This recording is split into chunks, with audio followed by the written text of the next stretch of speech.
Good evening. Good evening. Yes, everybody's coming in now. We're just waiting for everybody to pop in. We've got almost a sellout evening this evening. So welcome. It's lovely to see so many of you coming in. It looks like we've got quite a few people in now. And so I think that pretty sure most people are probably in. So I'm going to hand over to Chris. I'm going to Thank you. unspotlight myself and spotlight Chris. And let you take over, Chris. And Thank you. Beautiful. Thank you very much. So good evening and welcome to Teaching Your Patients Visualization. I love teaching patients or my clients visualization because for me, it's such a powerful tool which supports and enables people on their both personal and health and well-being journey. So I'm really excited about tonight and all the things that we're going to be exploring. So I just want to give you a little bit of background before we start with the slides. Sorry, it's like Carrie's starting with the slides, it's okay. sorry. That's all right. Just want to give you a little bit of background to what we're going to be exploring tonight. So we're going to be going back around through some of the science, and we're going to be exploring the sort of science behind visualization. And then we're going to move very gently into some practice. So we're going to be exploring different visualization techniques. So I just want to sort of say to you that whilst I'm explaining it to you in this particular way, I would be explaining all of the things that we're going to be exploring tonight, or I do explain all these things that we're exploring to my clients. I may not use some of the terminology and I may not use some of the visuals that we're using tonight, but the sentiments and the messages are the same. So for me, the first place that I start with patients or clients when I'm teaching them visualization is introducing them to this concept that I know some of you who came on our first Brainwaves webinars have seen. And it's this concept of our internal map of the world. So the first place I start when I'm teaching somebody with visualization is to really help them to connect with the idea that information that they receive from the world through their senses comes in and then is actually filtered. So it's filtered through our beliefs, our values, our language, our memories and our attitudes. And what we then do is we delete, we distort and we generalize. So we delete some of the information that we take in. We distort some of it through our beliefs. So we might, for example, have a kind of a belief that we're particularly good at something. So we're only going to remember the memories of those things that we were really good at. And every time something's gone wrong, we just deleted that or distorted it and just gone, no, we're not going to pay attention to that. And so we generalize the information as well, and we say things like, well, that's always happening to me. We can always tell when our patients or our clients are actually deleting, distorting and generalizing. We can tell by listening to their language. So we might hear somebody say, well, I don't have any memory of that, I don't remember that. And everybody else around them is saying, well, I remember that really clearly. No, don't have any memory of that. So we know that that's a particular memory that they've just decided to delete. When they distort it, it's around, well, that's a particular thing that happened in that particular way, because that's how I choose to always experience something. And generalizing is when we say, well, that's always happening to me. So we then create an internal map of our world. And we store that map in pictures, sounds, feelings, tastes, and smells in exactly the same way as we take in information. So when we're working with visualization with patients and clients, what we're asking them to do is to use that internal map of the world to recall things for themselves. And so later on, when we come back to exploring how we access that internal map of the world, the work that we did in the first webinar in the series on mapping learning styles is where we start to apply that information. But I will recap over that for those of you who didn't attend that particular webinar. Okay, so just want to flick to the next slide for me, please, Cara. That's lovely, thank you. So as we can see, in our brains, we keep information in different parts of our brains. We know that. So we know that our feelings and our touch and our senses in one part of our brain, Our eyesight is stored in another part of the brain, our hearing and our taste. Now, the interesting part about visualization is that when we really, really construct a beautiful, vivid and compelling visualization, our brains can't tell the difference between whether it's real or it's not. And so our responses to that visualization depend upon how good we are at creating that visual world. So we're going to come and talk about that a little bit later. Okay, so do you want to do the next slide, please, Caro? Thank you. So just wanted to highlight for you the power and importance of visualization. And visualization is creating an internal representation. And when I use the word visualization, it's not just about pictures, as I said before, it's about sounds, it's about smells, it's about tastes, and it's also about the way that we talk to ourselves. That internal visualization has a massive impact, as I said a bit earlier on, in how we actually are in our very essence and our very being. So when we create really empowering and inspiring visualizations, it has a direct impact on our being, how we are. So as we all know, when we start to worry about something, we start to run a movie, or we replay a conversation that we haven't enjoyed and that's been really unpleasant, it starts to have a real impact. Our being, our very body and presence starts to change in response to that image or that conversation that we're replaying. So our very structure changes in response to our visualizations. It also changes our ability to move and activate movement. So as we know, if we're running a really, really scary movie, that can have a massive impact on our ability, that fight, flight, or just freeze. People can actually freeze through fear. And therefore, when we're running movies that aren't very helpful, we can actually find ourselves not being able to move our bodies in the way we could do before we started running the movie. And as those of you who came to last week's webinar, I was sharing a story of one of the patients that I worked with, who was really struggling, Paul was really struggling with his leg and the movement in his leg. And when he started to become really, really anxious, the movement became more and more difficult, and his arm also became more and more difficult for him to move his arm.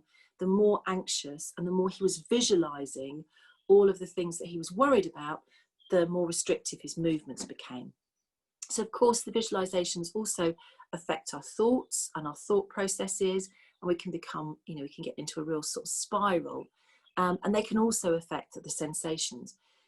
So when we're working with visualization with our patients, we want to be creating positive mental imagery so that we're releasing any tension in the body, and we're inviting patients to remember what it feels like to be able to move freely. We're inviting them to think about the thoughts that they think about that really support their journey, and we're asking them to connect in to the sensations and the feelings, and doing that through this positive visualization process. Right, Cara, if you can change the slides, that'd be lovely, thank you. So just want to give you a little bit of background. I'm sure you guys know this, but I just want to just sort of put the conscious and unconscious mindset or mind into this, this visualization piece. So our conscious mind is the objective thinking mind and the reason and the logical mind.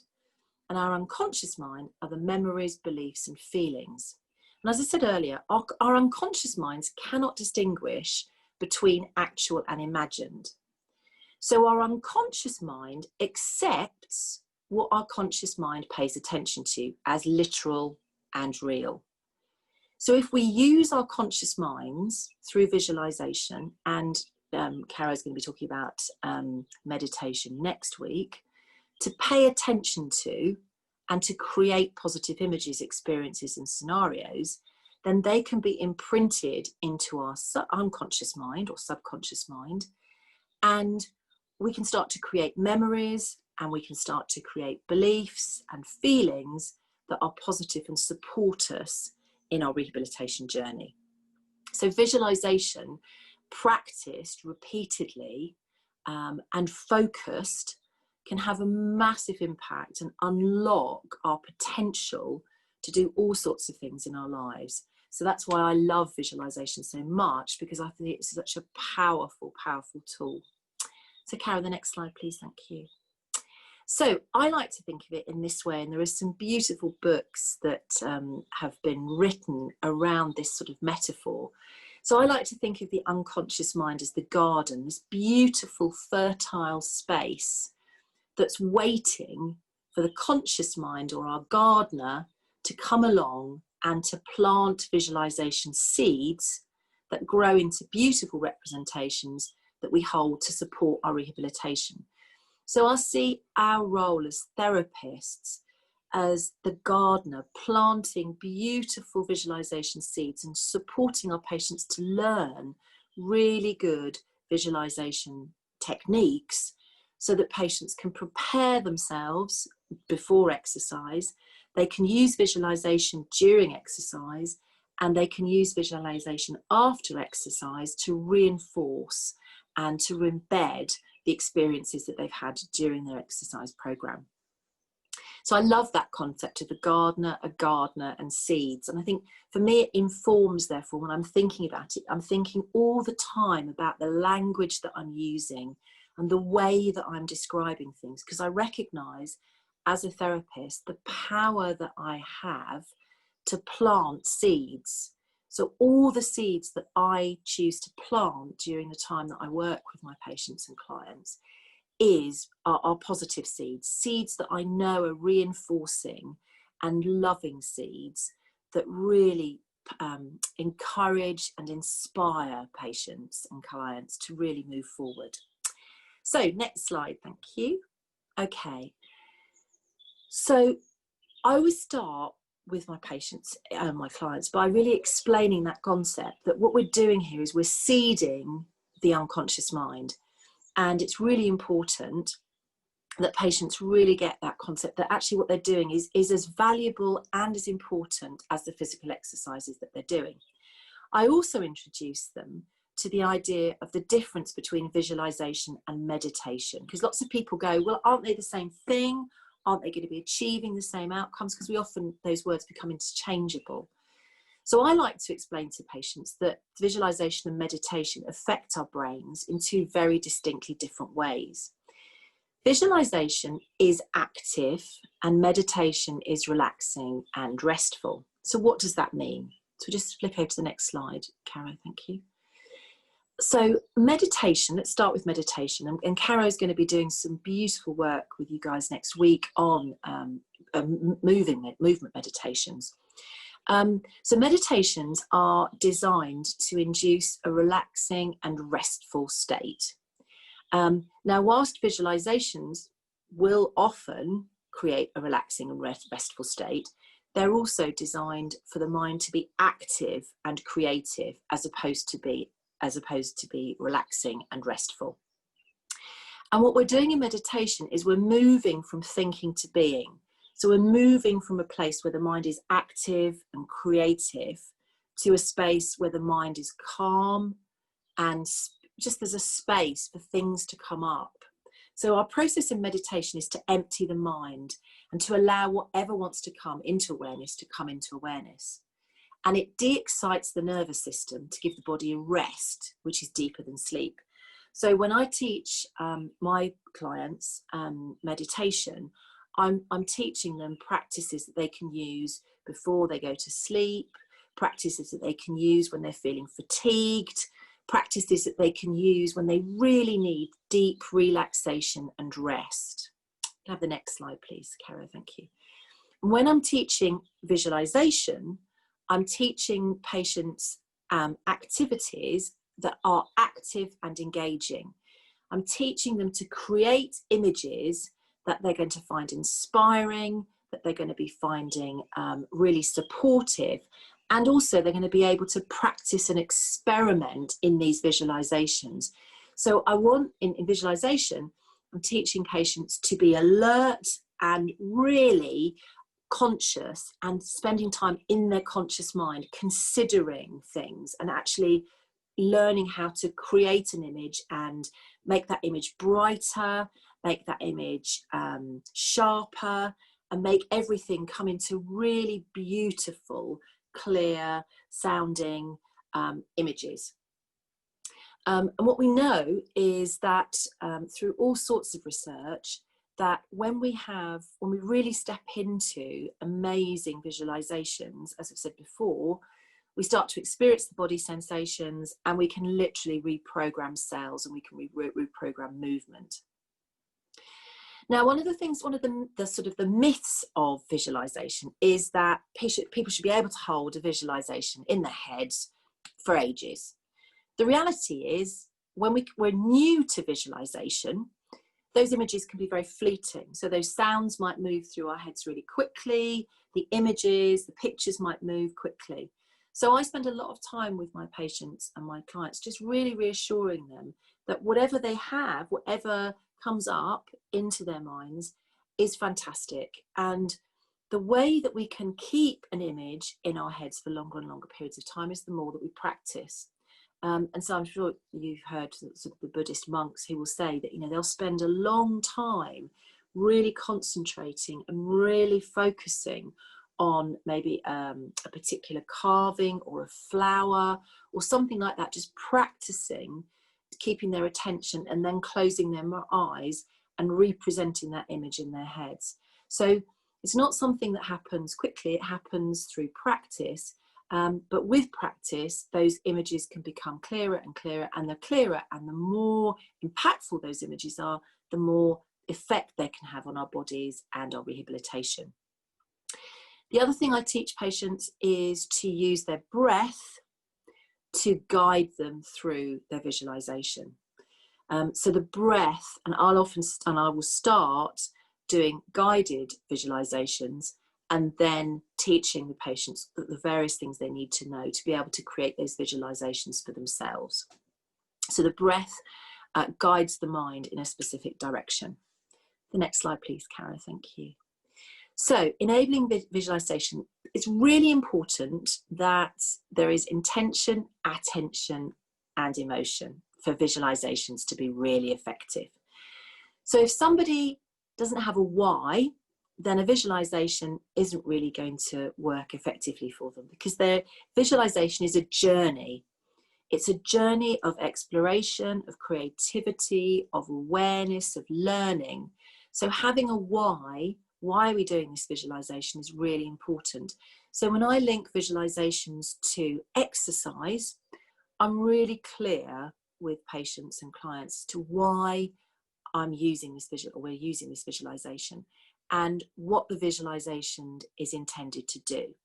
So it might be that it's a goal setting visualization where we're bringing to mind the goals that the patient wants to achieve, and the visualization is just revivifying those goals and revivifying the experience and feelings that somebody has in relation to their goal and achieving their goal. So I'm really clear with the why. The attention requires practice and repetition. If we're really going to get good at something, we have to repeat it and we have to practice it and develop it. And so that's why for me, I build the visualization around the exercise, and then I grow the visualizations as the patients become more and more proficient in visualization. So it's almost like we start with baby steps. We start by just really exploring, oh, I can see an image in my head, or I can hear a sound in my head, and that affects the sensation that I experience in my body. And then we just very gently build and build and build until patients and clients have got a really solid visualization. The other thing that's really important, as I've said, is emotion. And to have the greatest impact, we invite patients to connect with the emotional response that they have to the mental imagery. So I might be working with somebody and helping them to visualize their goals. And as they start to imagine themselves achieving the goals, I was talking to somebody a couple of weeks ago, and he was talking about wanting to walk to the end of his garden. So we did a beautiful visualization together. it just exploring what it was like. So each step and how he was going to take each step. And as he took each step, was really encouraging him to feel that feeling of success and joy and delight. And I was heightening the smells and the sounds that he was experiencing as he was taking each step through the garden. And he happened to be a really, really keen gardener, and he was very proud of his roses. So as we were working through the visualization, I was just encouraging him to stop at each of the bushes that he was really proud of, and just to take in the aroma of the roses and just really allow that beautiful smell of rose just to permeate through his head. And as he was allowing himself to experience that smell, and it took him a while to recreate it in his head, because it wasn't something he'd naturally ever experienced before, but as he started to connect to the smell, he just started to smile, and everything, his just whole being started to glow. And and at the end of the visualization, he said to me, and that's why I want to walk down my garden, because my roses are so important to me, and I don't want to miss the opportunity of being in the garden and doing the things that I really love doing. So when we get that emotion and that connection, that's so, so powerful. Next slide, please, Caro. Thank you. So I just want to introduce you to the concept of there are lots of different types, but these are the core types of visualizations that I use with patients when I'm working with them during their rehabilitation. So the first type is to do a past visualization. So what we're doing here is we're accessing past experiences. So I just want to go back to share a little bit about a patient I've talked to you about before, Paul, who had paralysis down his left-hand side. And as I said to you, he was an athlete. He was really, he wasn't a professional athlete, but he considered himself to be an athlete. And he used to exercise regularly before his stroke, and after his stroke, he was really, really keen to exercise regularly. And he was the gentleman who was struggling to connect into an awareness. He was just exercising madly without actually really connecting into his body. And so we were doing some really beautiful work around not just awareness and connecting into the physicality of his body, but we were also doing some really beautiful visualizations around the strategies and the techniques that he'd used when he first became fit. So in our conversations, I discovered that he only started to get fit in his early 40s. And up until that point, he didn't pay any attention to exercise. So we went back to a time in his early 40s when he was first starting to exercise, and we started to revivify the experiences and the feelings that he was having as he started to exercise, and the success that he was achieving and what that felt like for him, so that he had an anchor that he could continually sort of tune into, really tap into for success and being successful at exercise. And that past recollection was really important to him in motivating him and supporting him on his journey. The second type of visualization is present with what is, and to do a visualization through the body to really check out what's going on, and also to do a lovely relaxation and focus. And we're going to do a present one a little bit later on. We're going to do a colour visualization just so that you can experience that.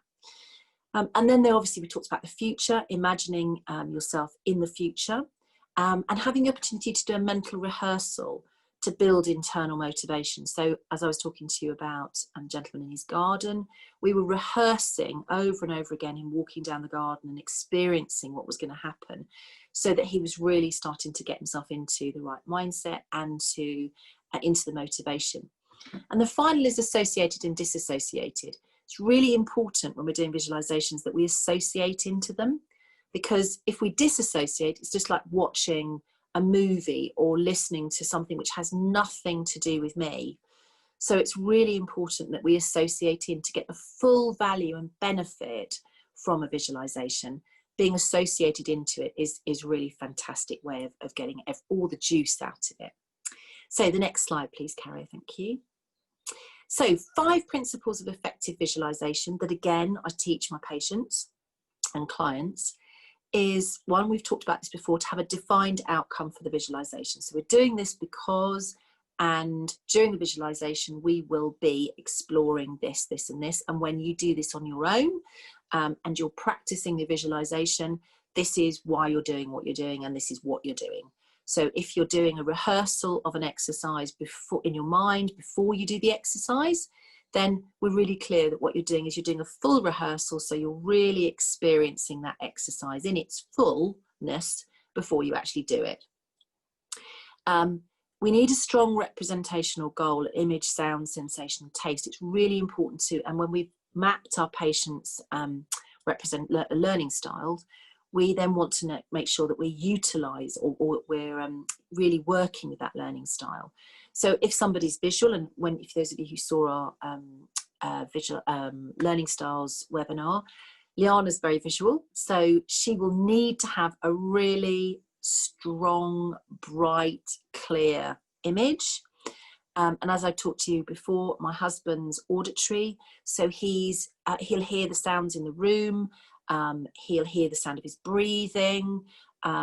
So we work with his visualizations around the sounds and his kinesthetic as well, so the sounds that create the experiences, the internal experiences in his body. Now, whilst I said that meditation is relaxation, visualization, the reason we talk about relaxed minds in visualization is not that we want you to be asleep or a patient to be asleep, but we want them to be relaxed and we want them to be comfortable so that they can access their creativity. And as we talked about in positive mindset, we become more creative and more imaginative the more relaxed and the more positive we feel, the more we can actually create. So that's why the relaxed mind is really important. Repetition, which we've talked about. And the final thing I think is really important is actually, if somebody doesn't believe in visualization, I don't bother to even go there. So I really want people to work with people who really believe in the power, because as we know, the placebo effect is really important. If we believe something, then it's much more likely to work for us. So for me, belief is really, really important. Okay, Karen, next one, please. Thank you. So our role as a therapist, our role has a direct impact on the patient's ability to visualize. So if we're feeling a bit stressed, or we're feeling uncomfortable, or we're tired, or we're using language which doesn't really match for the patient, then that will have a really direct impact on their ability to visualize. If they don't feel comfortable and trust us, then they're really not going to relax and get into a visualization. It's a step-by-step approach if the patient is new to conscious visualization. So I'll start with just a couple of minutes, just inviting somebody to create an image and really understanding, having listened to their language, whether that's they're creating a sound in their head, whether they're creating a picture in their head, or they're tapping into tastes and smells. So like I was talking to you a bit earlier about the gentleman in the roses, as soon as I realized that the smell of the roses was really important to him, our visualization centered around the different smells of the different roses. So as he was walking around the garden, he was paying attention to the fact that the yellow rose smelled different from the blue rose, and he was connecting differently to the smells of the different roses. So his visualization, and then he brought in touch, because he started to touch the petals, and as he started to touch the petals and he started to hold the rose in his hand in his visualization, and he started to feel the sensations of the rose, and as he brought the rose up to his nose, I knew that we were really that was the best way to work with him. So we had to keep his visualization. We started very simply, and now we can build on that imagery, and we can start to incorporate and broaden out the walk. So we can start taking him from his garden to walking down the street, to walk into other people's gardens, so he can start to stretch how far he's walking in his visualization. The other art is to keep it precise in terms of the language for their learning style, but also artfully vague. And by that I mean, we're giving somebody the opportunity in the space to visualize in whichever way they want to. If we're too prescriptive, and this gentleman hadn't said, I want to walk down to the bottom of my garden, and I decided, well, I'm going to take you on a walk, and we're going to go for a walk, and we're going to go down the high street, because he said he wanted to do a walk, I would have got that horribly wrong. So really listening to the language and then keeping it artfully vague, because I don't know his garden, I don't know the way that he is in his garden. So I kept the language very general so that he could go on that walk and he could visualize it in the way that he wanted to visualize it. I also say that one of the things that's really important is with any visualization is to have a setup so that there's a relaxation piece, which is, and we're going to just talk a little bit about that in a minute, as to how to relax a patient so that they're ready to visualize and they're ready to get into that visualization process. And so for me, whilst the visualizations may change, so as we were talking about the gentleman, we start in his garden, we then might be moving to his friend's garden, and then we might go to Wisley, which is one of his outcomes that he wants to achieve. The setup that I use, the relaxation setup at the beginning, will be the same so that he's comfortable and used to the process. Next slide, please, Caro, thank you. So I just want to introduce you to 4 primary visualization techniques: visual, auditory, kinesthetic, and self-talk. So let's just have a quick squiz through these. So the next slide, please, Caro, thank you. Okay, so just want you to love you to notice the difference in the language between these 2 initial setups. So the first one is an auditory setup. So this is the setup where we're just really inviting the patients to relax and just to really take some time for themselves. So they're preparing themselves for their visualization. If the patient's auditory, I might say something like, this preparation time is your quiet time, an opportunity to give yourself the time and the space to tune in and listen to what your body wants to tell you today. So as you can see in the language, I'm starting to weave in auditory language. And the reason that I'm doing that is because I want to set it up so that the patient's feeling comfortable to connect in to their auditory representations. The second is a different type of visualization. And this one is a visual. So this preparation time is your opportunity to come into a light, bright space where you are aware, relaxed, and ready to notice everything you need to pay attention to today. So as you can see from this visualization, the starter, we're bringing in visual language. So they're in a light, bright space, and they're noticing. So in the first one, they're tuning in, and in this one, they're noticing. So you could try the next slide, please, Carol. That'd be lovely, thank you. Then we have kinesthetic. So this preparation time is your opportunity to give yourself time to relax and come into a nice, comfortable, warm place where you can feel into your body and feel into what is going on for you right here, right now. So in the first one, they're noticing. In the visual, they're noticing. In the auditory, they're tuning in. And in this one, they're feeling into their body. So whilst we're talking about generally the same sort of thing, the way that we're talking about it is dependent, as I said earlier, on our learning style. And the third is self-talk. So this is where I'm talking to myself and I'm having a good old chat with myself. So this is your time and an opportunity for you to discover what you want to know and tell yourself. A time to listen to your inner knowing and wisdom about what you know is right for you right now. So here we're inviting the patient to connect into them having a good chat with themselves and telling them what's important for themselves. So we've got 4 different ways of doing it for our patients. So I think if we just turn the slides off, that'd be great, Caro. Thank you. Oh, sorry, I've talked about, oh, sorry, I missed the slide, didn't I? Sorry. Building the visualization. So just to sort of summarize, you use the primary and secondary rep systems. So if they're visual and kinesthetic. So if we go back to Caro, who starts off with an image and is then kinesthetic, we'll use language that's visual and kinesthetic as we build the visualization up. And once the visualization is created, we can embellish it and make it stronger and make it more inspiring.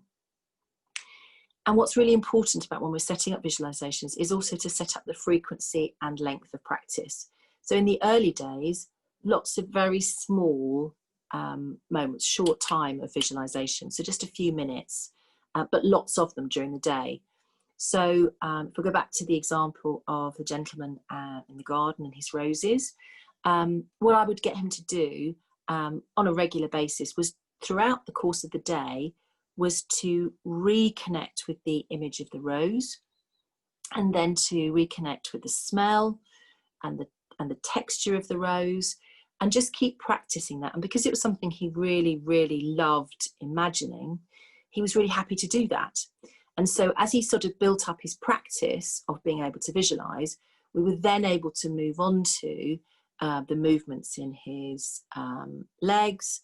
We were able to imagine him getting up and down out of his chair. And as I said, we've also now started to imagine him going for a walk and walk down the garden. And as I said, and then starting to imagine himself walking further and further and further. And as he gets more practice in his visualization, he can go for a longer period of time. And he might therefore do a couple of longer visualizations in the day rather than lots of short bursts. But my sense is that he'll keep visualizing those roses because he's loving it so much and it's bringing him such joy, that my sense is that it's almost going to become part of a sort of every couple of hour practice because he's enjoying it so much.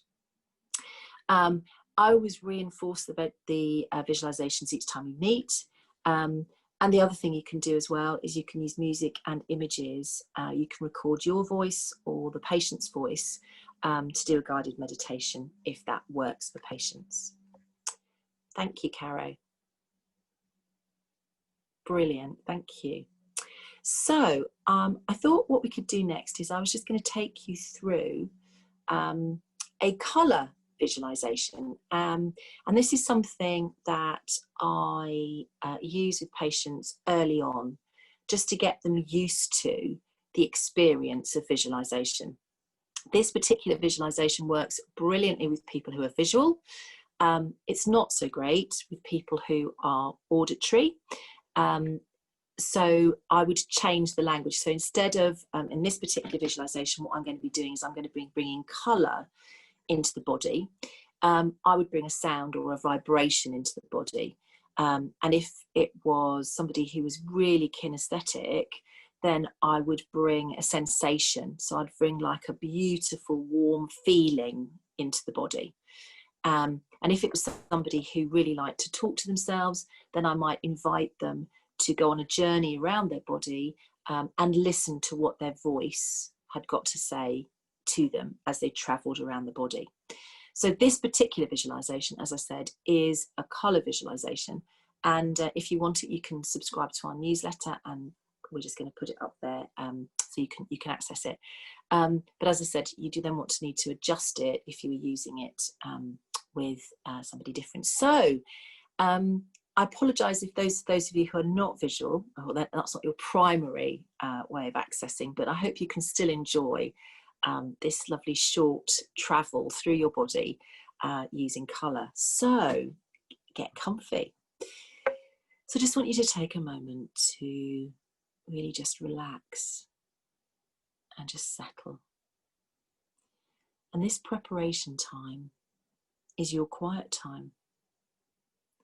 A time to come into a comfortable, settled space where you're aware, relaxed, and ready to be curious, and ready to notice what you notice about what your body needs right here, right now.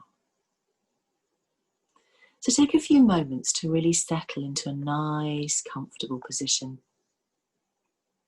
And if you haven't already done so, close your eyes. And as you close your eyes, notice what you notice about how your body is feeling right now. And as you notice any tension, any discomfort, anything that needs adjusting. And just move your position to make yourself even more comfortable and even more relaxed. And once you've found that comfortable, relaxed place, let's begin by concentrating on your breathing. And bring your attention and your awareness to your breath, to the inward and the outward motion of your breathing. And as you begin to pay attention to your breathing, notice how you are breathing. Notice the pace and the speed. Notice if you're breathing high up in your chest or low down in your tummy. And as you notice, begin to take longer and deeper breaths, breathing more oxygen into your lungs and more energy and vitality into your body. And now, from this relaxed place, take a moment to bring to mind a colour that you find uplifting and inspiring, a colour that you really enjoy seeing, a colour that you really like, and a colour that brings to mind excitement and brings to mind inspiration. And once you have that colour in your mind's eye, begin to adjust the colour so it's exactly as you want it to be, just right for you in this moment, right here, right now. And make that colour as vibrant and inspiring as you can possibly make that colour. And just bring that colour all the way around your head. Like you're just experiencing that colour in every single part of your head. And as you do, take a nice deep breath and begin to pay even more attention to that colour. And any time other thoughts or images or sounds or sensations come to mind, just notice them and then let them go. And then just very gently bring your attention back to your breathing and back to that colour. As you slowly breathe, become aware of breathing in the colour, into your nose, your throat, your chest, and your abdomen. And as you breathe that colour in, you're breathing in inspiration. You're breathing in all sorts of wonderful feelings that you want to breathe in. And imagine now that colour spreading out within you, into every part of your body. And notice the effects it has. Notice how it feels. Notice what you notice about that colour. And notice the sensations in your body as this coloured light or mist flows into your body. With each in-breath spreads throughout your whole body. And breathe that colour into your whole being. And notice how it feels filling your body with this wonderful coloured light. And continue to notice the colour and the sensations that it brings. And now just take a few moments to enjoy these sensations. Enjoy this colour in your body. Enjoy the experience of how your body responds to this colour. And then, when you're ready, take a nice deep breath in and a nice deep breath out. And then very gently wiggle your fingers and your toes.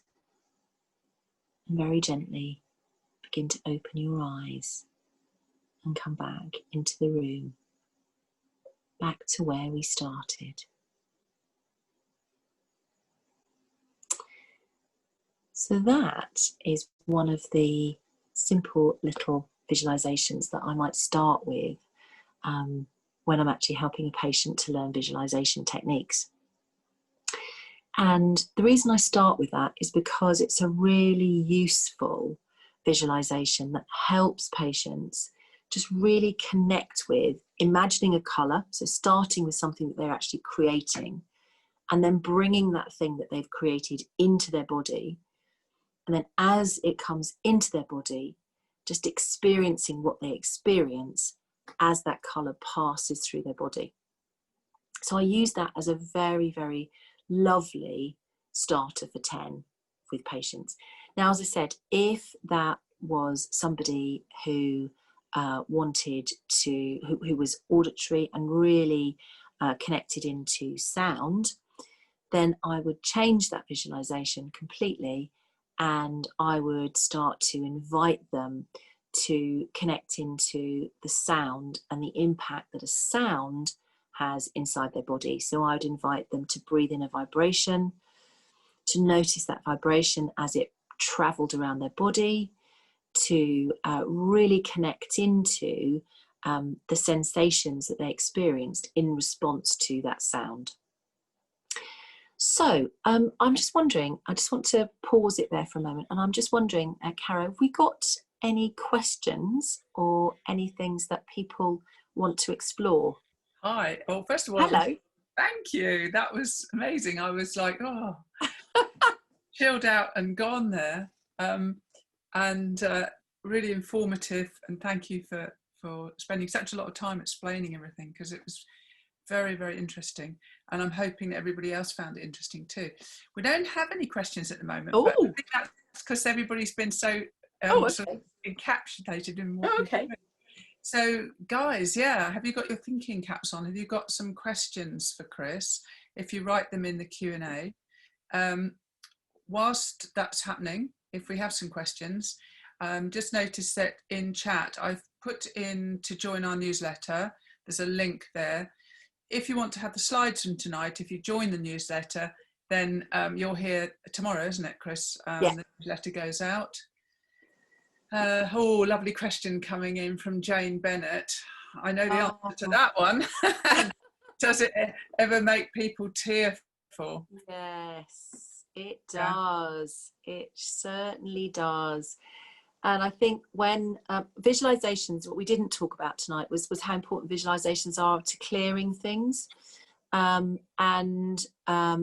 really important opportunities for people to just to travel to places and just to clear out things, but also to connect. And if I go to the story of the gentleman in the flat and the roses, yes, he had a very a number of weeps, because he'd spent such a long time not being able to get into his garden, and he'd forgotten the sensations that he was experiencing as a result of smelling the roses, and he did cry, and I cried with him, because it's just a beautiful time to really feel into, and we then had to because of the nature of the visualization that I was doing, we were actually using it to really build, and so I just really wanted to reinforce and continue to reinforce how important it was that he did that, so he could actually move from that sort of tearful place of, oh gosh, I'm not able to get into the garden, to yes, you can, because you can recreate that garden whenever you want to, and you can experience the sensations of the garden whenever you want to. So it's there for you all the time. And so it's there for you in your mind's eye, but it can also be there for you as you start to develop your movements, and so you'll be able to go in there into the garden and actually smell the roses as well. So yeah, it does get very tearful at times. I'm just writing, somebody saying about getting last week's webinar. They oh right, sorry. But thanking you for your presentation, Chris. Oh, thank you. So, yeah, the whole thing is, if you join our newsletter, I'm really pushing the newsletter tonight. Yes. What happens is we send out all the links to the films, we send out links to the slide decks, we give you some sort of update. We don't bombard you, it's just a Wednesday. Yeah, once a week. Roundup. Yeah, once a week, quick roundup.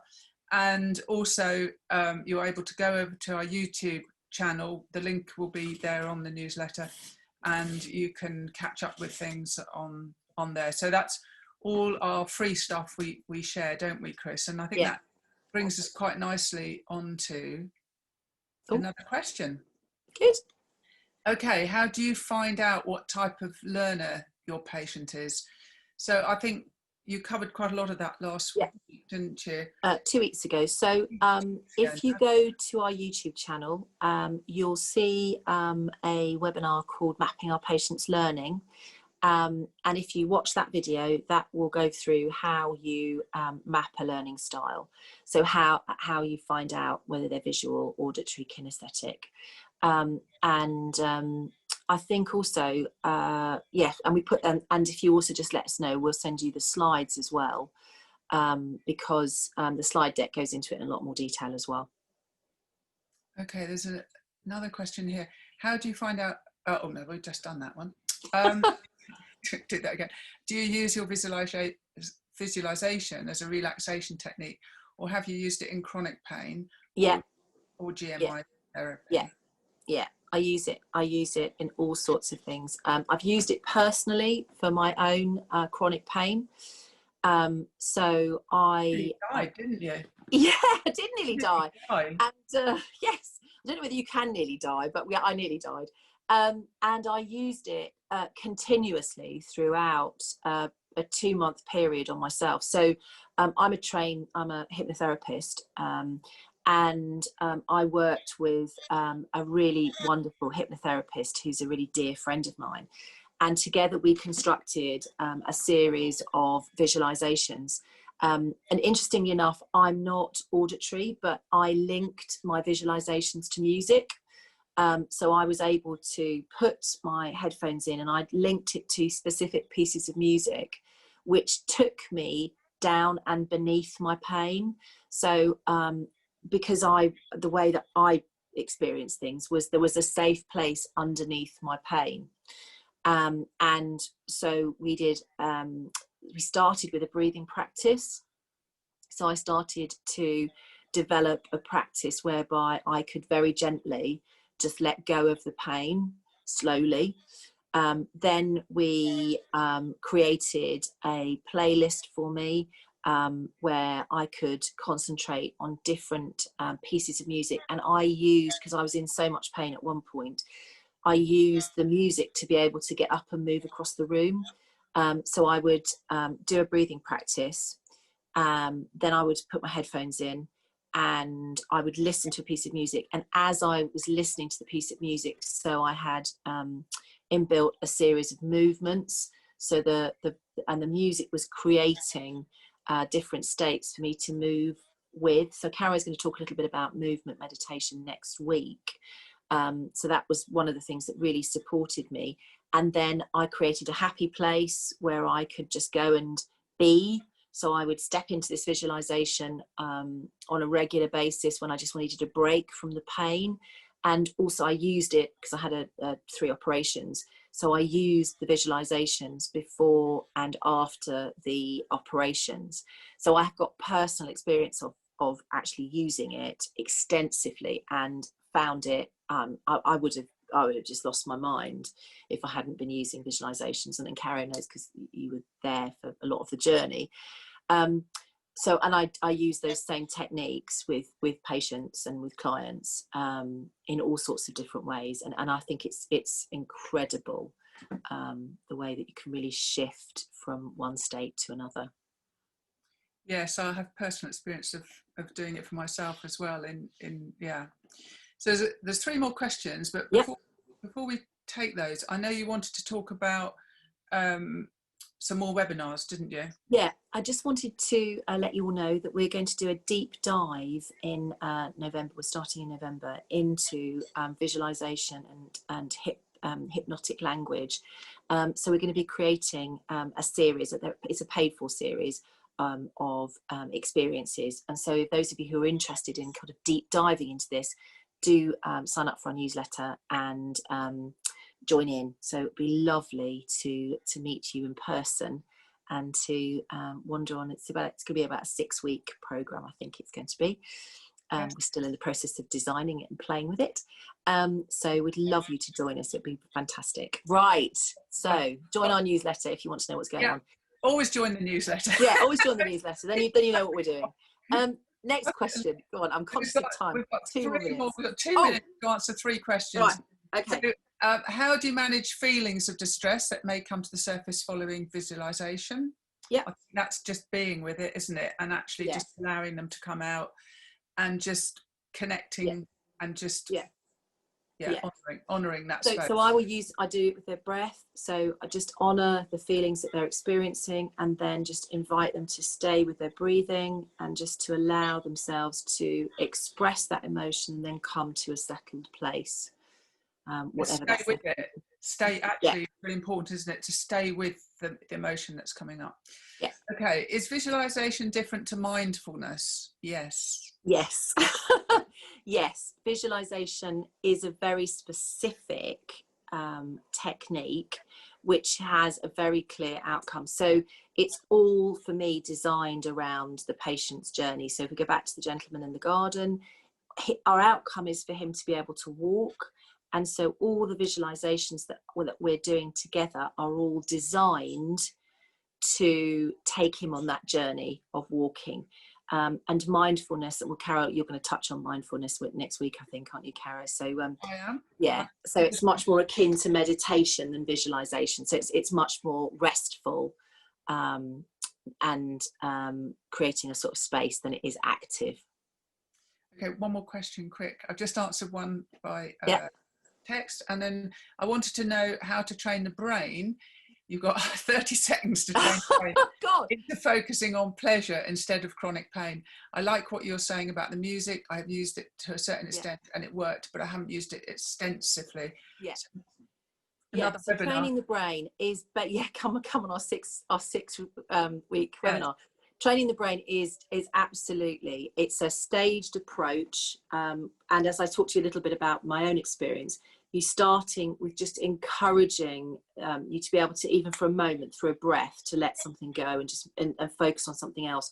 So it's a staged approach, which can take a number of weeks and continuous practice for somebody to move from pain to pain free. Good. Well thank you. Have I done it? Yeah, you've done it. Well done, Chris. So thank you, everybody, for attending tonight, and keep in touch, and we will see you soon. Thank you. And next week, in fact, you're next week on meditation, movement meditation you're doing next week. Yeah. So thank you, everybody. I hope that it was really useful and you enjoyed it. Thank you.